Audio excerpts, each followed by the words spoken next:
warahmatullahi wabarakatuh.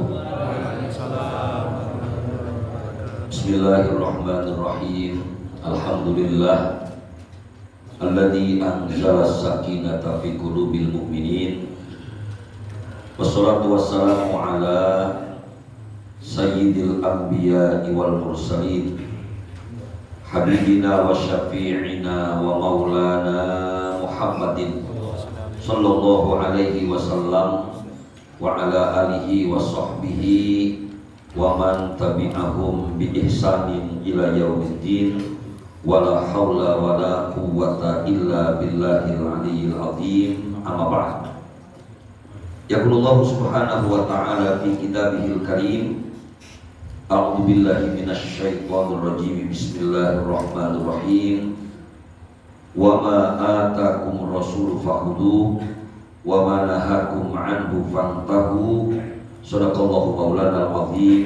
Wallahu a'lam bimuradi.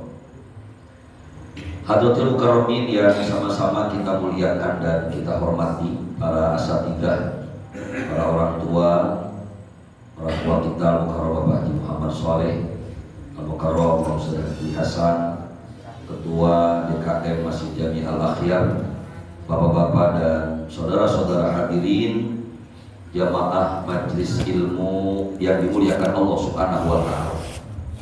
Puji dan syukur mari bersama kita panjatkan hanya kehadirat Allah Subhanahu wa Ta'ala yang alhamdulillah hanya karena rahmat dan hidayahnya kembali di kesempatan malam hari ini kita dapat meluangkan waktu kita sejenak untuk mengkaji ilmu-ilmunya Allah Subhanahu wa Ta'ala.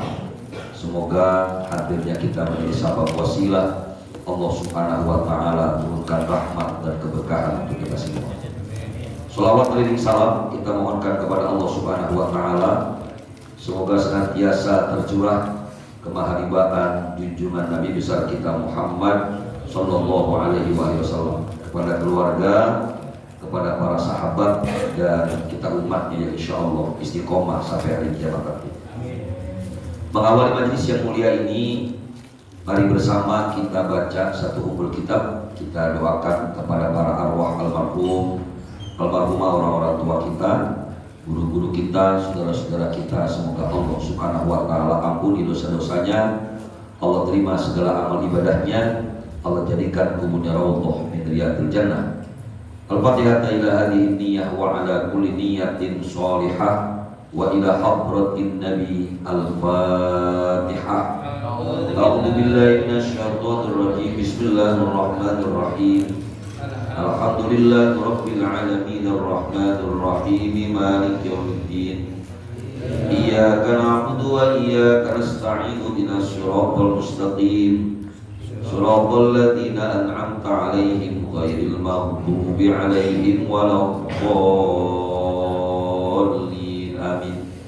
Ya Rabbi bil Mustafa balligh maqasidana waghfir lana ma madha ya wasi'al karami. Ya Rabbi bil Mustafa balligh maqasidana waghfir lana ma madha ya wasi'al karami. Wal habibul ladzi turja syafa'atuhu li kulli haulin minal ahwali muqta'imi. Ya Rabbi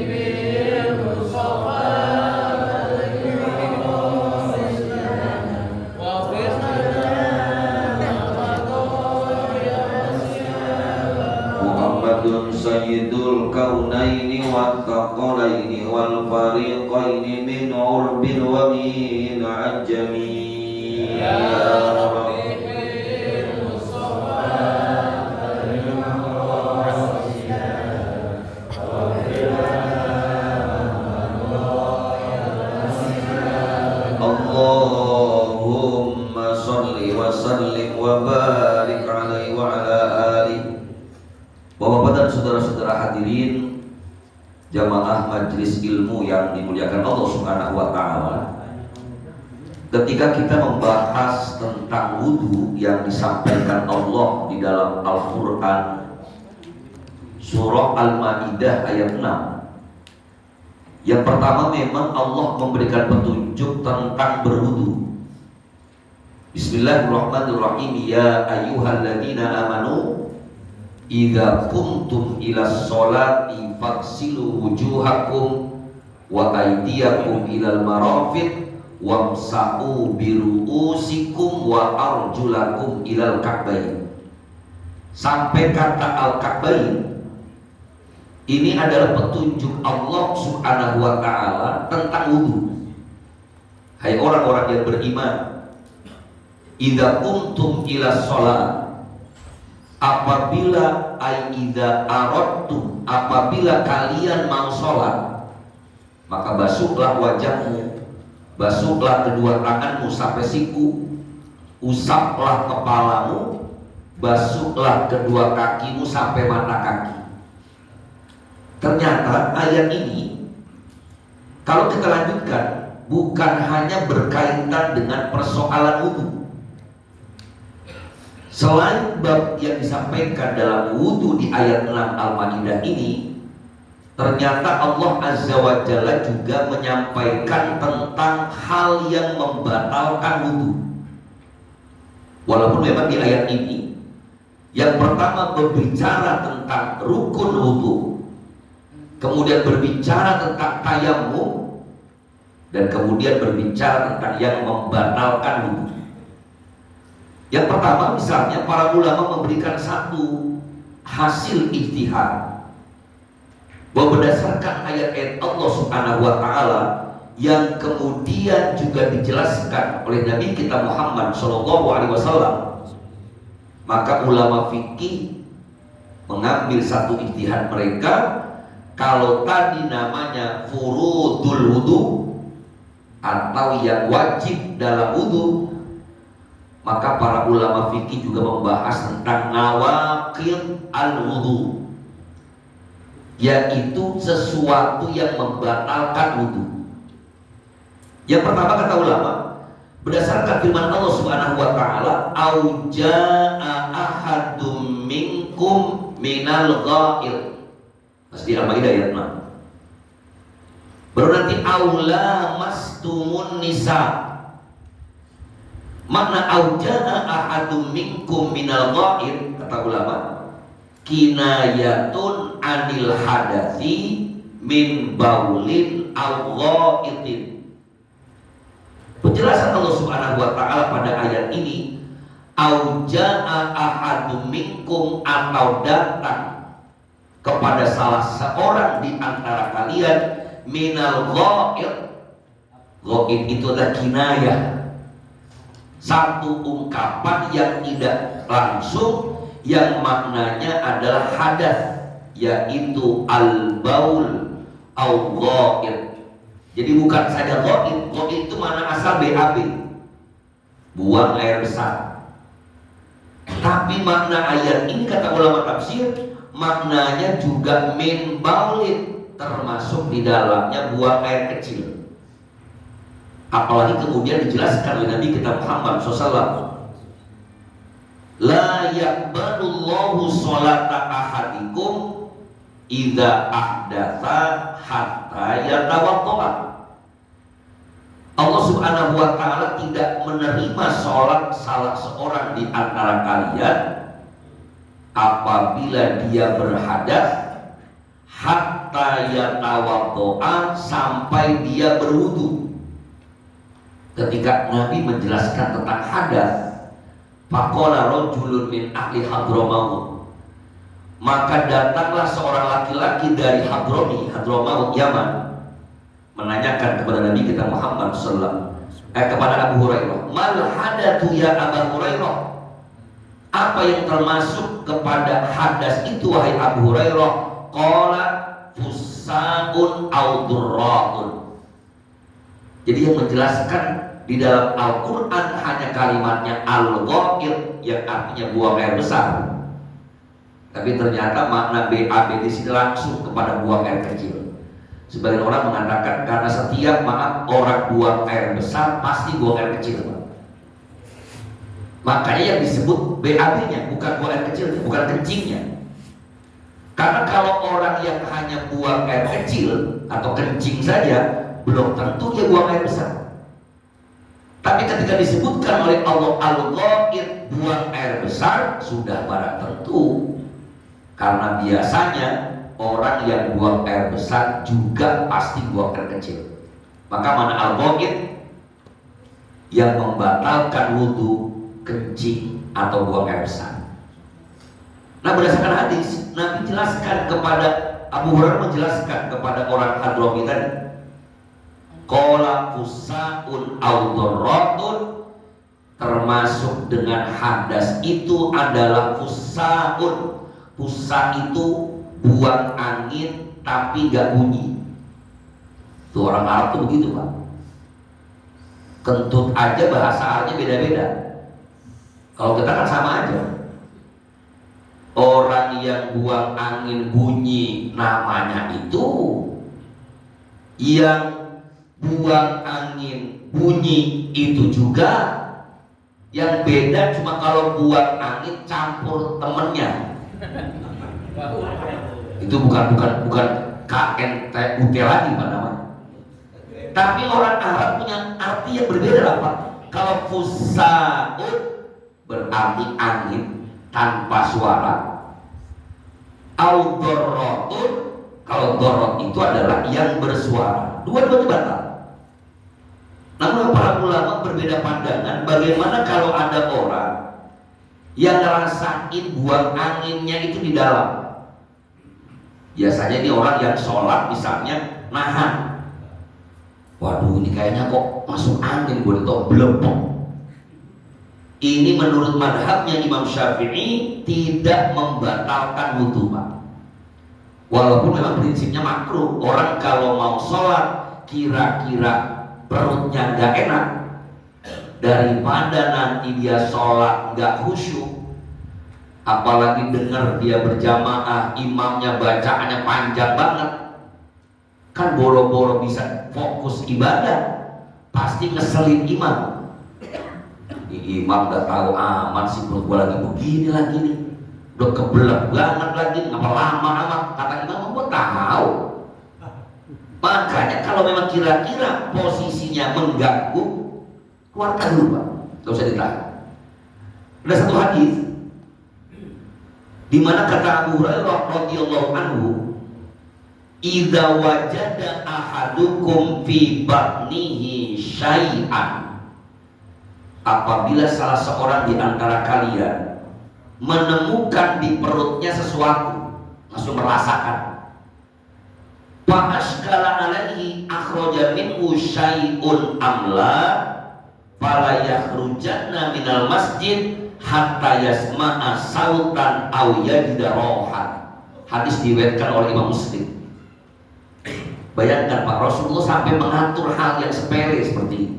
Kelihatannya sepele, tapi justru kalau kita tidak memahami ini kita percuma. Wudhu kita batal, otomatis sholat kita batal. Apa kata Nabi? Apabila kamu salah seorang di antara kalian menemukan persoalan di perutnya dan dia masih mikir akhraja minhu syai'un amla, akhraja, apakah ada yang keluar apa enggak ini ya? Waduh, perut gua enggak enak nih, bunyi apa enggak ya? Tuh, apa katanya Pak? Fala yakhrujanna minal masjid, jangan keluar dulu dari masjid, jangan ngerasa batal dulu katanya, hatta yasma'a sautan aw yajida rohan, sampai dengar suara atau mendapatkan bau yang gak enak. Kalau itu udah jelas, tadi bunyi kok, berarti benar itu. Tahu-tahu nggak bunyi perasaan, tapi kok baunya gak enak ya, berarti udah batalkan Pak. Ini untuk menunjukkan sebuah hal yang tadinya ragu menuju keyakinan. Kalau tadi masih ragu, ini buang angin gak sih sebenarnya gitu. Tapi kalau udah ada suaranya ataupun kemudian kita ada baunya, ya sudah. Dan kita juga Pak, ketika ada dalam praktek berkumpul di masjid, ternyata ada saudara kita yang buang angin, kita justru dianjurkan untuk diem-diem aja Pak. Jangan nih misalnya udah tahu imam lagi sakit perut atau sebelah kita lagi sakit perut atau bunyi duh, waduh parah lu ya, jangan. Cukup diam-diam aja, walaupun bau dikit geser aja lah. Ini untuk menjaga kehormatan, Pak. Ini lagi-lagi betapa Islam punya ajaran yang luar biasa. Man satara aibal muslim satarallahu aibahu yaumal qiyamah. Siapa orang yang menutup aib saudaranya sesama muslim, maka Allah akan tutup kelak aibnya di hari kiamat. Itu kan aib. Sampai ada riwayat sufi yang luar biasa, ada seorang ulama yang sampai akhir hayatnya dikenal dengan Syekh Al-Asom, orang kiai yang budek. Kan gak enak banget kiai kata kiai budek, Pak. Ente mau kemana? Mau ke Pak Ustaz itu tuh, saya Pak Ustaz budek dipanggilnya. Itu dia masyhur dipanggil kiai budek cuma gara-gara ada seorang anak raja, ya putri lah, menghadap kepada beliau, tiba-tiba itu baru nanya ngobrol masalah agama, tuan putri buang angin, Pak.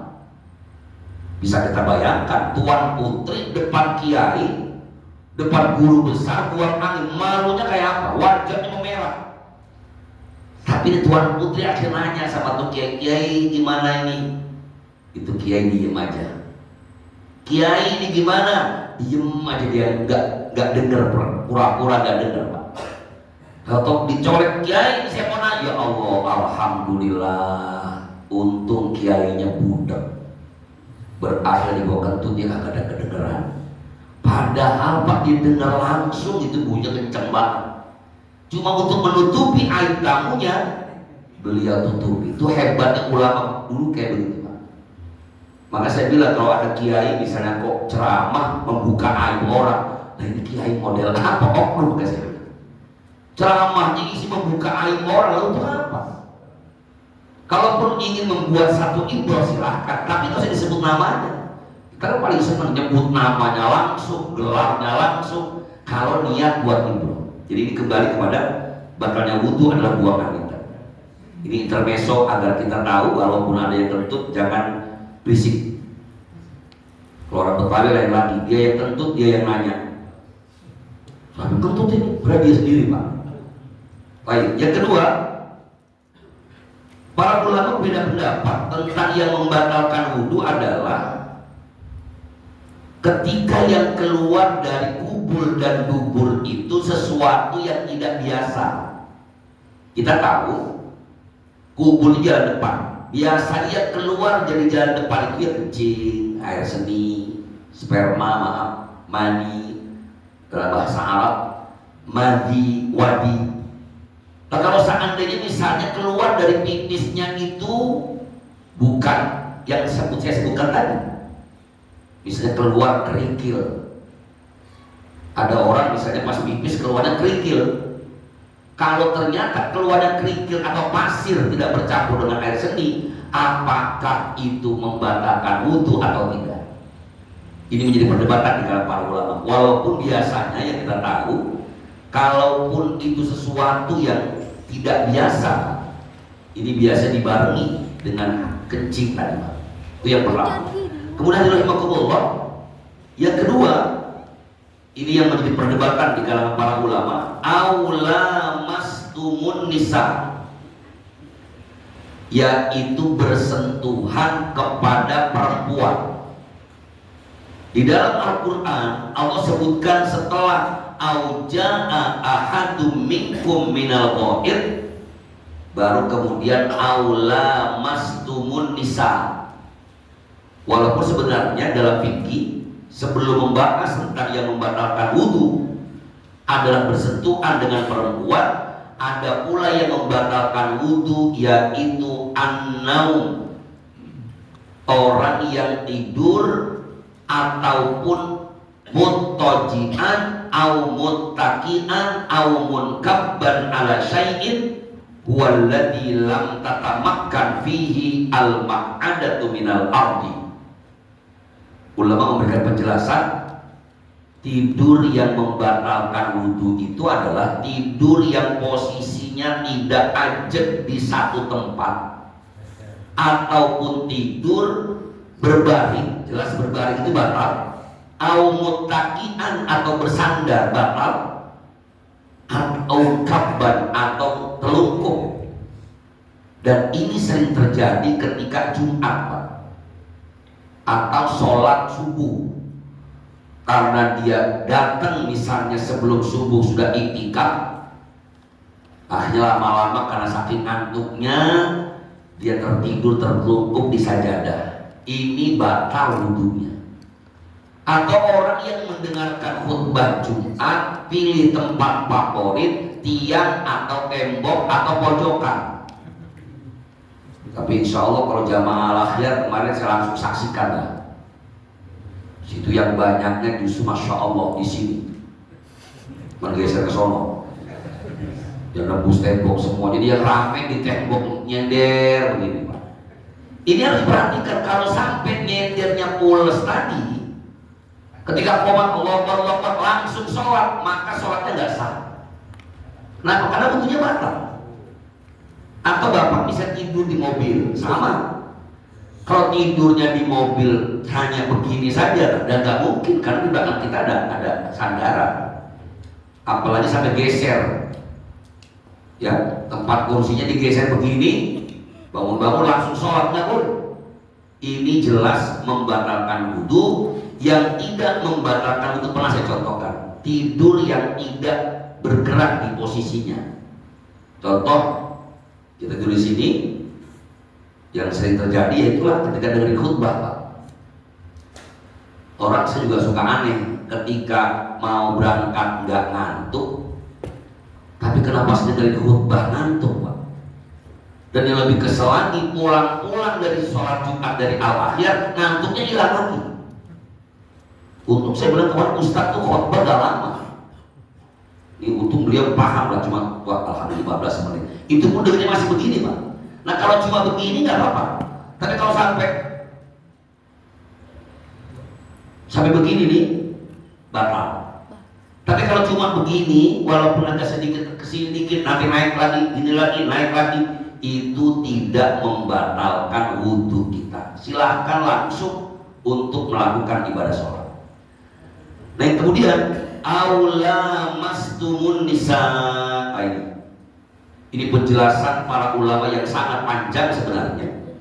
Tetapi menurut Al-Imam Asy-Syafi'i rahimahullah, firman Allah di dalam surah Al-Maidah ayat 6 tentang makna aula mastumun nisa ini adalah karena bersentuhan langsung dengan kulit perempuan yang bukan mahram. Makanya yang taqidul wudu indal Hanafiyah wa indal Asy-Syafi'iyah bilang sil mar'ati. Menurut pendapatnya Imam Syafi'i, yang batal itu bersentuhan kulit sudah batal. Kalau indal Hanafiyah fi halatil mubasyarati al-fahishati. Pendapat yang pertama menurut Imam Abu Hanifah, bahwa yang membatalkan wudhu itu adalah ketika bersentuhan lain jenis, tapi bukan bersentuhan, tapi maaf berhubungan suami istri, itu baru batal. Kalau cuma nempel menurut Imam Abu Hanifah tidak batal. Wa indal Malikiyah wal Hanabilah bil tiqai basyaratai rajuli wal mar'ati fi halatil ladzah aw syahwah. Sementara menurut pendapat Imam Malik dan Imam Ahmad bin Hanbal, bersentuhan kulit laki-laki perempuan itu kalau ada syahwat, ada sernya, baru batal. Tapi kalau misalnya bersentuhan kulit boro-boro ada ser-sernya, bapak ketemu nenek-nenek misalnya digituin pakai begini-begini, itu menurut Imam Malik maupun Ahmad bin Hanbal tidak membatalkan wudhu. Sementara mengikuti pendapat madhab yang kita laksanakan, wa inda Syafi'iyah bimujarradi iltiqai basyaratai rajuli wal mar'ah al-lamis wal malmus walau biduni syahwatin. Pendapat yang kita pakai Bapak hadirin rahimakumullah, bahwa yang membatalkan wudhu itu walaupun cuma bersentuhan tetap batal. Mau ada syahwat atau tidak, tetap semuanya batal. Kenapa Imam Syafi'i berpendapat seperti itu? Karena firman Allah Subhanahu wa taala, aula mastumun nisa, maknanya lamastum itu ada berhubungan, nempel. Ai mulaqat al basyaratain, yaitu bersentuhan dua kulit. Tentu hal ini memang sering terjadi di masyarakat kita, misalnya ketika sulitnya kita menggunakan pendapat Imam Syafi'i. Contoh, orang yang berangkat haji atau berangkat umroh saat tawaf, ini kan kalau pakai pendapat Imam Syafi'i berat susah. Maka ulama fikih dalam mazhab Syafi'i pun membolehkan yang namanya talfik. Talfik itu artinya merubah, berpindah dari satu mazhab yang tadinya bersentuhan kulit laki-laki dan perempuan membatalkan wudhu, menjadi yang tidak membatalkan wudhu. Tapi ulama-ulama Syafi'i mengatakan ini hanya dipakai saat kondisi darurat. Tapi kalau kita memang wudhunya pakai mazhab Syafi'i, sholatnya pakai mazhab Syafi'i, lebih baik saat membatalkan pun ini ikut pendapat Imam Syafi'i. Walaupun memang dari 4 mazhab dalam fikih Ahlussunnah wal Jamaah yang menyebutkan batal itu cuma mazhabnya Imam Syafi'i. Sementara 3 mazhab yang lain itu tidak batal. Termasuk ormas Islam di negeri kita. Yang batal itu NU, Muhammadiyah tidak, kemudian Persis juga tidak. Apalagi kalau memang itu berkaitan dengan bersentuhan antara suami dengan istri. Dalam mazhab Imam Syafi'i, suami bersentuhan dengan istri saat dia punya wudhu, maka wudhunya batal. Ini mazhab Imam Syafi'i. Makanya dalam mazhab Imam Syafi'i biasanya dikaitkan bahwa yang tidak batal itu adalah perempuan yang mahram. Apa itu mahram? Mahram itu ada perempuan yang haram dinikahi. Maka biasanya perempuan yang haram untuk dinikahi, maka wudhu kita tidak batal. Tapi kalau perempuan yang boleh dinikahi, maka wudhu kita batal. Itu prinsipnya. Makanya ketika kenapa istri batal? Kan istri udah dinikahi, Ustaz. Kenapa masih batal? Ulama-ulama Syafi'i menjawab, karena istri itu mahramnya namanya mahram muakkad. Mahram yang hanya bersifat sementara. Beda dengan ibunya istri. Kalau ibunya istri, yaitu mertua perempuan, namanya mahram mu'abbad, mahram selama-lamanya. Mau itu si fulanah yang kita jadikan istri dapat 6 tahun kita cerai, maka ibu mertua tetap tidak batal kita bersalaman dengan beliau. Kenapa? Karena mahramnya mahram mu'abbad. Tapi kalau istri setelah dicerai ya sudah, dia mau nikah lagi sama siapa silakan. Setelah habis masa iddah mau nikah yang lain silakan. Ini yang disebut dengan mahramnya mahram muakkad. Dan kita harus paham betul siapa yang mahram, siapa yang bukan mahram. Karena kalau ini kita tidak paham, dianggap wudhu kita tidak batal, padahal batal. Ini kan repot. Contoh dalam Al-Quran sampaikan, hurrimat alaikum ummahatukum, diharamkan bagimu ibumu. Jadi ibu itu masuk mahram selama-lamanya. Di mana ibu itu dari mulai ibunya ibu, neneknya ibu sampai ke atas. Itu selamanya wudhu kita gak batal. Dan dia menjadi mahram. Yang kedua, wabanatukum, anak perempuanmu. Wabanatul akh, wabanatul ukhti, keponakan, baik dari saudara laki-laki atau saudara perempuan. Kalau itu anak perempuan, keponakan kita, dia manggil kita om. Kalau orang Indranggun manggilnya mama atau Pak D atau Pak Le, maka antara Pak D dengan keponakannya tidak batal wudhu. Tapi kalau anak kita dengan anak adik kita, ini namanya ghairu mahram. Yang seringkali orang nggak paham, pada sepupu itu batal. Contoh sederhana begini, saya punya anak laki-laki, kemudian adik saya Rusli punya anak perempuan, anak kandung misalnya. Maka ini anak saya yang laki-laki dengan anaknya Rusli yang perempuan itu bukan mahram. Maka wudhunya anak saya ketika bersentuhan dengan anak perempuannya adik laki-laki saya batal. Karena pernikahan antara ponakan dengan anak kita diperbolehkan. Sepupu sama sepupu nikah boleh, Pak. Walaupun memang biasanya orang kita tradisinya kayak nggak ada orang lain aja. Sebab kalau seandainya ponakan dikawinin sama anak kita atau sepupu dengan sepupu, ini kesannya persaudaraan nggak kemana-mana. Kalau mertuanya ya mamang, mamang iya mertuanya juga. Itu dulu terjadi, bahkan sekarang masih ada. Cuma biasanya orang tua kita ngelarang, kalau bisa mah jangan. Nggak hanya bersaudara, karena lain. Ada orang menganggap saudara, karena nanti dia yang wangi. Betul, ini tidak berbeda antara wangi. Termasuk kemarin ramai juga di grup Singgati. Ketika seorang janda punya anak perempuan, kita udah punya anak laki-laki.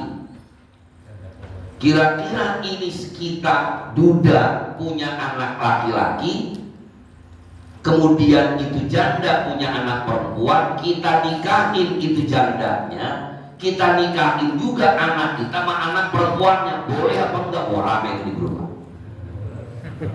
Kalau bapaknya saya nih, misalnya nih, jangan diaminin tapi ya, diaminin lagi kan. Misalnya saya duda, kemudian punya anak laki-laki, saya menikahi janda, tahu-tahu pas datang mau ngelamar rumah si janda itu ada perawannya juga tuh anak si janda.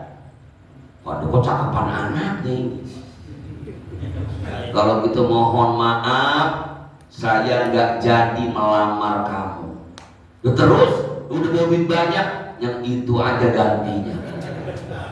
Waduh, ini bapaknya matanya bagaimana pun aja nih, Pak. Nah kalau itu kasusnya, Pak, itu namanya kita boleh kalau belum diapa-apain emaknya. Ambil emaknya atau anaknya, pilih. Mau anaknya nggak boleh emaknya, mau emaknya nggak boleh anaknya. Kalau sudah terjadi pernikahan dan dukhul itu hubungan suami istri, maka otomatis nggak boleh pindah lagi. Karena memang si anak itu sudah menjadi mahram kita. Maka kita punya anak tiri dari istri kita, kita punya anak nih, maka bapak tidak batal kepada anak perempuan istri bapak. Ini masuknya kepada perempuan yang punya anak tadi, jadi mahram. Tapi kalau seandainya menikahi anaknya, walaupun belum didukhul, tapi sudah dinikahi, maka otomatis haram menikahi ibunya. Sama juga dengan tadi wudhu. Kalau saya udah nikahi anaknya, maka ibunya atau ibu kandungnya tidak batal wudhunya dengan saya, karena mertua mahramnya adalah mahram mu'abbad yang haram selama-lamanya. Kalau bibi si Ustadz sama, bibi itu adiknya bapak kita atau adiknya istri kita, adiknya ibu kita, itu namanya bibi. Kalau ipar, jangankan ipar, istri aja batal. Makanya saya ingatkan, hati-hati jangan mentang-mentang ipar berpakaian sembrono di rumah kita. Oh kamu kayak gitu sih, cuma dibuka sama abang ipar ini, kan udah kayak abang sendiri. Abang si abang, cuma ketika ngeliat istrinya ruget, lihat ada iparnya bagus, jadilah ipar adalah maut. Kan bahaya nih Pak. Itu kan gara-gara itu. Makanya Islam atur mati semua itu, mati di sini andungnya. Ipar nggak apa-apa katanya. Wah bahaya apa? Karena syariat itu begitu. Jangan-jangan nanti malah ngelihat istri angkanya 5, ngelihat ipar kok 9. Ini yang berbahaya. Makanya tadi mahram kenapa? Dalam mazhab Syafi'i silakan. Kalaupun saya berkali-kali sampaikan dalam pembahasan fikih, kalaupun ada yang mau ikut saya nggak batal pokoknya menyentuh istri, silakan saja. Ini hanya perbedaan mazhab dalam fikih. Mungkin ini dulu yang dapat saya sampaikan, bahwa kita harus memahami mana yang batal dan mana yang tidak batal. Tapi kalau memang misalnya kita udah terlanjur nggak tahu, repot, waduh ini batal nggak sih, kelamaan ini saya, maka lebih baik silakan saja untuk berwudu kembali, karena kaidahnya tadi keluar dari perbedaan pendapat sangat dianjurkan. Inilah mungkin yang dapat saya sampaikan tentang bab yang membatalkan wudu. Mudah-mudahan ada manfaatnya, dan insya Allah ini juga memang menjadi perdebatan yang cukup panas Pak ya. Saya sering katakan bahwa kalaupun berbeda, nggak perlu mengatakan bahwa yang mengatakan batal itu tidak ngerti hadis, ya tidak seperti itu. Ya, tapi semata-mata ini hanya perbedaan ulama dalam memahami hadis-hadis Rasulullah SAW. Semoga bermanfaat, dan saya mohon maaf jika banyak kekurangan dan kesilapan. Seperti biasa, mungkin ada hal-hal yang ingin ditanyakan berkaitan materi kita malam ini ataupun yang lainnya. Al-Yataqaddal. Wassalamualaikum warahmatullahi wabarakatuh. Ya, silakan Pak. Ya. Ya. Nah, tapi kalau orang berangkat haji, kita kelihatan Ka'bah itu. Kalau nggak melihat Ka'bah, nggak sah sholatnya. Ya, baik.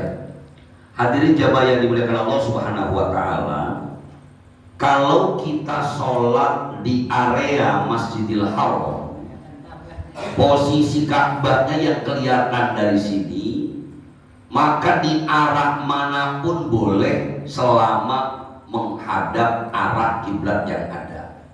Kalaupun misalnya bangunan ini tertutup ataupun nggak kelihatan yang ini, tapi karena barisannya nyambung sama yang ini, maka otomatis menghadap sini. Begitu juga dengan yang di sini, begitu juga dengan yang di sini. Jadi kalaupun nggak kelihatan, dia bisa ikut yang ini. Ini kalau sholat di area Masjidil Haram. Bagaimana kalau orang sholat yang tidak di area Masjidil Haram? Disinilah berlakunya ijtihad.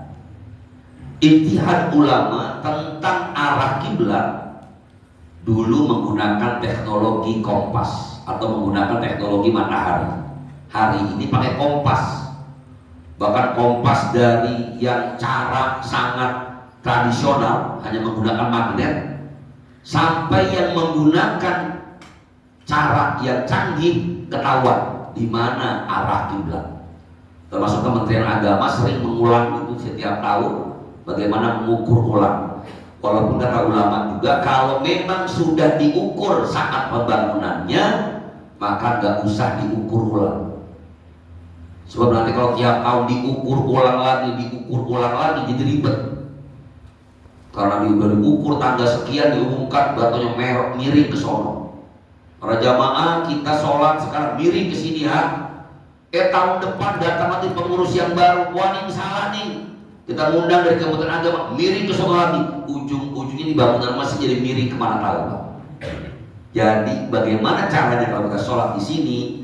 Karena ini sudah hasil ijtihadnya guru-guru kita saat membangun masjid, maka arah kiblatnya yang ini. Maka jangan, ini saya ingatkan, kalau udah miring ke sini Pak, udah jangan miring ke sini lagi. Ada yang sholat ini udah tahu kesana imamnya Pak, ini begini lagi, imam ke sono, Lah dia kesini. Alasan dia karena kebiasaan katanya setiap sholat itu miring ke kanan. Miring ke kanan itu kalau belum ada hasil ijtihad, Pak. Ini kan udah hasil itu. Nah kalau di sini Bapak udah belum, ini aja belum tentu hasil kira-kira. Nah kalau dimiringin lagi jangan-jangan menghadap Rusia kan.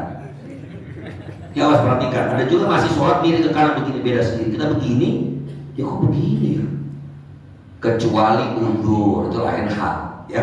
Jadi ini caranya kita yakinkan saja sebagaimana firman Allah Subhanahu wa taala, "Fawalli wajhaka syatrul masjidil haram." Arahkan wajahmu ke arah al-masjidil haram. Tapi kalau sudah ijtihad ternyata belum tentu benar, fa aina ma tuwallu fa thamma wajhullah. Insyaallah dimanapun kita menghadap, kita sudah menghadap kepada Allah Subhanahu wa taala.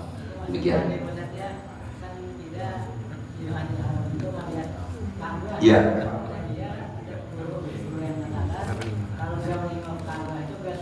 Oh ya, tidak. Selama ikut aturan di belakangnya, insya Allah tetap sah. Lah kan sekarang tempat Masjidil Haram itu kan terbatas. Kalau semuanya harus melihat Ka'bah, padahal yang depan sah, yang belakang juga sah. Karena yang depan menghadap atau melihat Ka'bahnya, sementara yang belakang ngikutin yang di depan. Ada masalah. Insya Allah semuanya sah. Ya, silakan. Assalamualaikum warahmatullahi wabarakatuh. Waalaikumsalam. Saya mau bertanya Pak Kiai. Ya. Saya dulu pernah ngaji tentang masalah suci itu. Ya. Kemarin saya melihat atau mendengarkan sendiri di YouTube, ya ada di YouTube gitu, bahwa berwudu itu satu kali wudu harus ditujukan atau didedikasikan kepada sholat tertentu. Padahal saya waktu ngaji, satu kali wudu itu bisa untuk sholat berikutnya. Ya. Beda sama namanya tayamum. Ya. Barangkali yang dibaca dulu. Baik. Assalamualaikum warahmatullahi wabarakatuh. Waalaikumsalam warahmatullahi wabarakatuh. Hadirin rahimakumullah, ulama sepakat bahwa wudu itu karena memang perintahnya umum, ya ayyuhalladzina amanu idza qumtum ila sholat, maka nggak perlu saya wudu ini buat sholat duhur doang, asar lain lagi, enggak. Betul sekali tadi yang ditanyakan bahwa satu wudu itu bisa buat sholat duhur, habis sholat duhur, sholat sunnah ba'diyah, habis sholat sunnah ba'diyah, sholat sunnah mutlak, atau sholat subuh kita wudu, atau tahajud kita wudu, sekalian wudu kita buat sholat sunnah qobliyah, buat sholat subuh berjamaah, nanti kita tungguin lagi sholat sunnah isyraq, kita tungguin lagi buat sholat duha, terus gak bakal sampai duhur, gak ada masalah. Satu wudu for all. Tapi kalau tayamum baru, wan tayamum cukup wan sholat. Satu tayamum cukup buat satu sholat. Nanti kalau memang belum dapat air lagi, ya udah tayamum lagi. Karena bedanya mana? Kalau tayamum itu namanya rukhsah, hanya dispensasi saja. Wallahu a'lam. Ya, silakan. Waalaikumsalam. Pak Kiai, Ya. sedikit mau tanya, bagaimana hukum wudunya orang yang sedang sakit, lalu dia pakai kateter, sedangkan kateter itu orang yang sakit tidak terasa apakah dia kencing ataupun tidak. Ya. Dia tayamum, tapi bagaimana dengan wudunya di saat Baik. sholat? Yang kedua Pak, Ya. apa beda ilah hajrodi, suma ilah ruhi, dan ilah arwahi? Itu aja Pak Kiai. Baik. Hadirin rahimakumullah, orang yang sakit itu namanya udzur. Ketika dia sakit, maka dia tidak perlu wudu.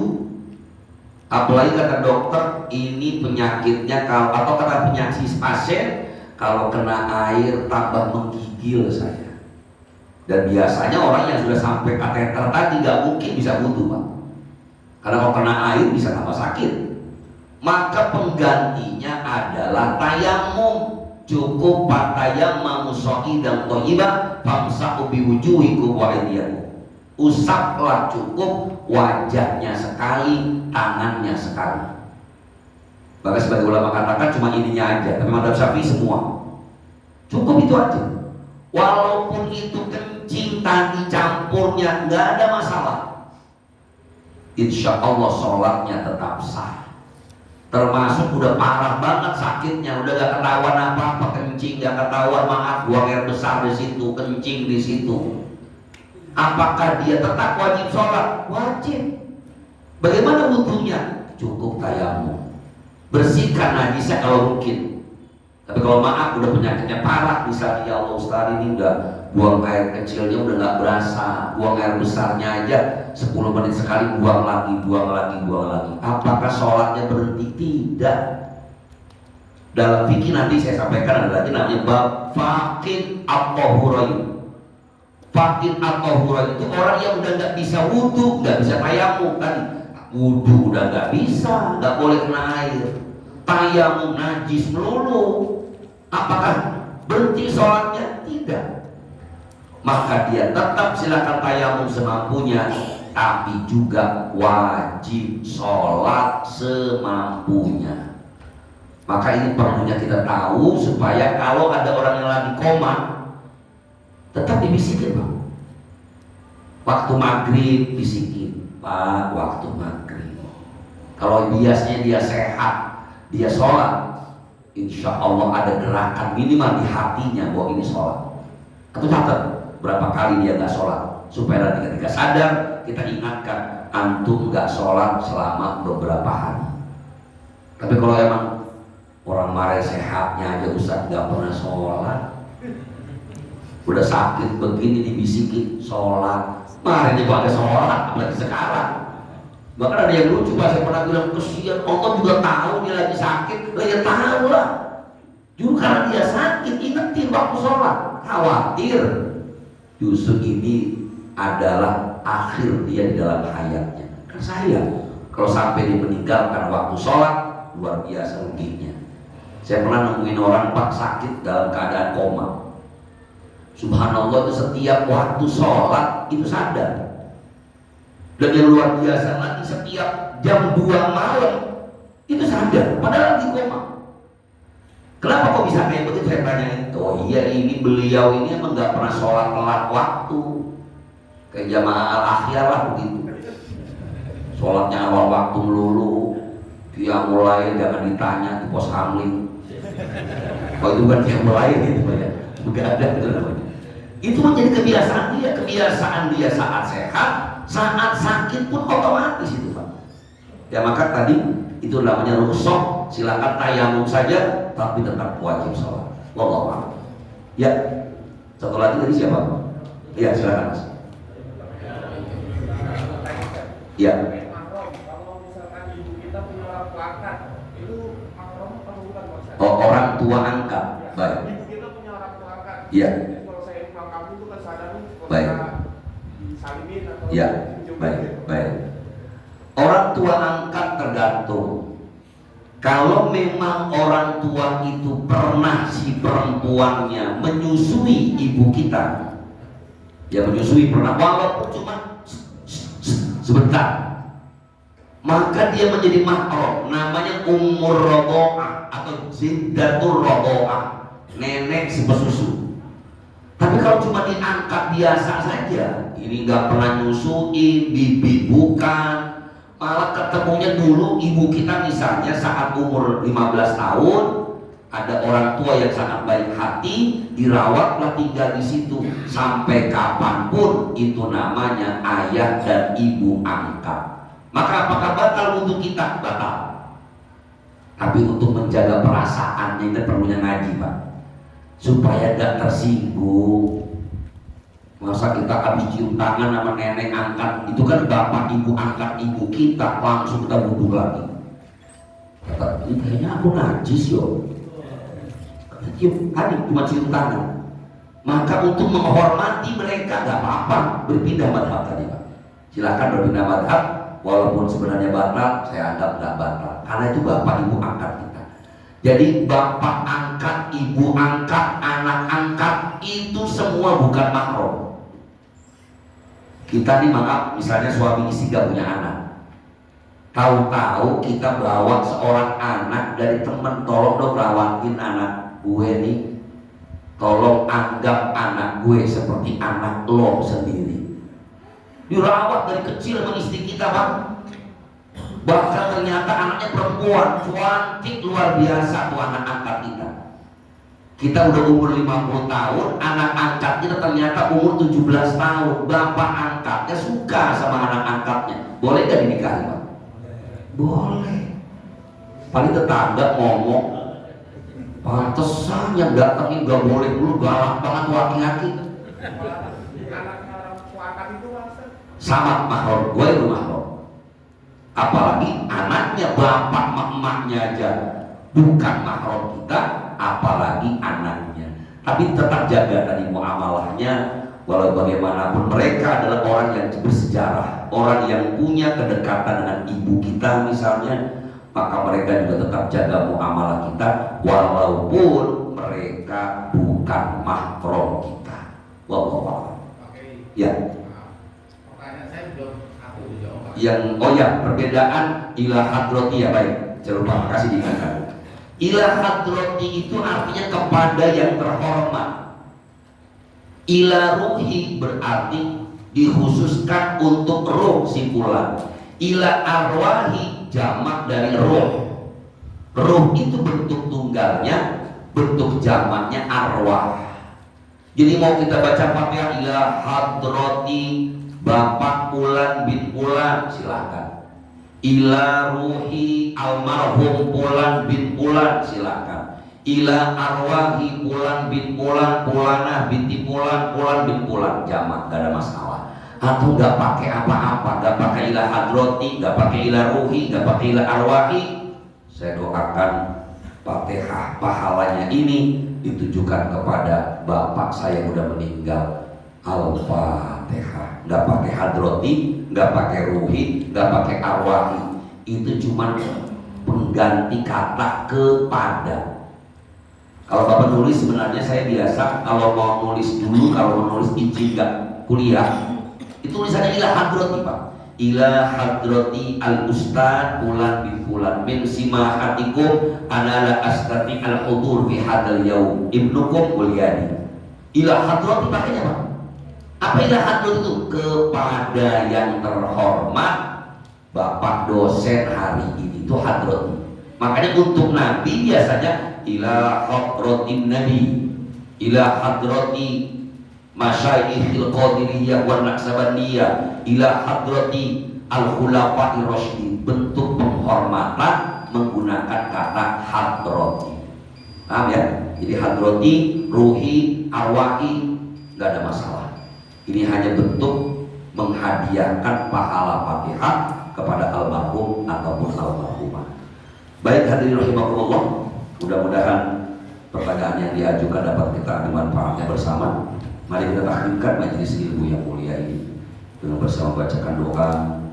Kita doakan kepada almarhumah orang-orang tua kita yang telah mendahului kita. Semoga Allah ampuni dosa-dosanya, Allah terima segala amal ibadahnya, Allah jadikan kuburnya Allah di Riyadul Jannah. Al-Fatihah ila hadhihi niyyah wa ala kulli niyyatin shalihah wa ila hadratin Nabi Mustafa Rasulullah sallallahu alaihi wasallam wa ala alihi washabbihi wa azwajihi wa dzurriyyatihi kiram. Syai'ulillahi lahumul Fatihah. A'udzu billahi minasyaitonir rajim. Bismillahirrahmanirrahim. Alhamdulillahi rabbil alamin. Ar-Rahmanir Rahim. Maliki yaumiddin. Iyyaka na'budu wa iyyaka nasta'in. Ihdinas siratal mustaqim.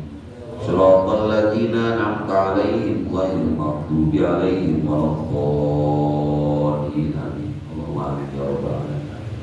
Allahumma shalli ala sayyidina Muhammad wa ala ali sayyidina Muhammad. Allahumma ighfir lana dzunubana wa li walidina wa li masyayikhina wa li khabarana wa li madrubana wa li jami'il muslimina wal muslimat wal mu'minina wal mu'minat wal ahya'ihum wal amwat. Rabbana atina fid dunya hasanah wa fil akhirati hasanah wa qina adzabannar. Muhammadin nabiyyi wa ala alihi wasallam. Ibadah subhanahu wa ta'ala bi'izzati amma yasifun.